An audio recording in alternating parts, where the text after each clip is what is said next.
अपने पिता से गुस्से और दर्द भरी आवाज में कहता है, आप लोगों ने सिर्फ मेरी खुशियां नहीं छीनी, आपने अपने ही बेटे की जिंदगी तबाह कर दी है।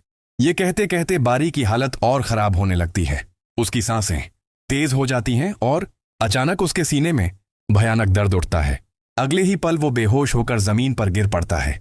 घर में अफरा तफरी मच जाती है और सब लोग तुरंत बारी को हॉस्पिटल लेकर भागते हैं। हॉस्पिटल पहुंचते ही डॉक्टर बारी को इमरजेंसी में ले जाते हैं। कुछ देर बाद डॉक्टर बाहर आकर कहते हैं, इनको हार्ट अटैक आया है, इनकी हालत अभी बहुत नाजुक। अनाया भी वहीं खड़ी सब कुछ सुन रही होती है। तभी अचानक परीशे की नजर उन सब पर पड़ती है। वो घबराई हुई उनके पास आती है, लेकिन बारी के पिता उसे देखते ही गुस्से में चिल्लाने लगते हैं, तुम यहां से चली जाओ, हमें तुम्हारी कोई जरूरत नहीं है। आज हमारी फैमिली पर जो मुसीबत आई है वो सब तुम्हारी वजह से आई है। मेरा बेटा जो कभी मुझसे ऊंची आवाज में बात नहीं करता था, आज तुम्हारी वजह से मुझसे लड़ पड़ा और उसे हार्ट अटैक आ गया।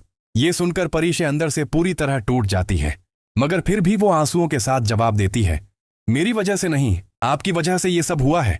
काश आपने पहले ही बारी को सच बता दिया होता। आप ही वो इंसान हैं जो हमारी जिंदगी बर्बाद करने पर तुले हुए हैं।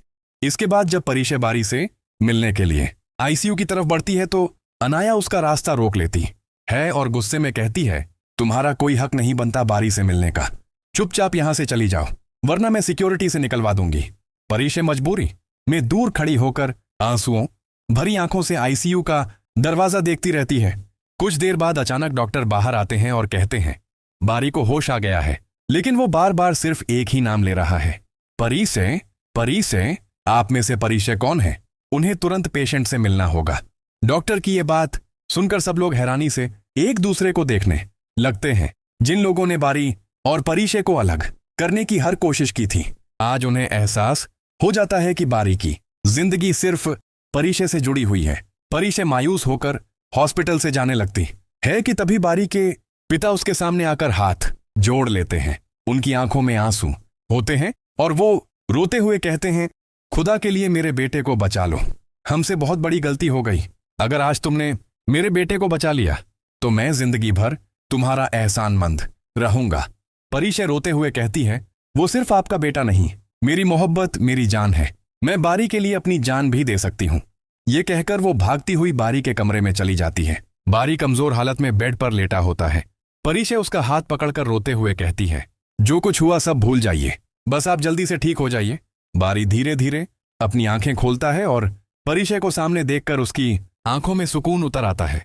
लेकिन दूसरी तरफ एक नई मुसीबत उनका इंतजार कर रही होती है। परीशे के घर वालों को बिल्कुल अंदाजा नहीं होता कि वो हॉस्पिटल में बारी से क्या वादे कर रही है। इसी दौरान रिश्ता लेकर लोग घर पहुंच जाते हैं। बारी के पिता और उसकी सौतेली मां मिलकर परीशे की मां और दादी को इमोशनली ब्लैकमेल करते हैं और कहते हैं, ये रिश्ता बहुत अच्छा है, हमें तुरंत ये रिश्ता पक्का कर देना चाहिए। परीशे की बहन बीच में बोलने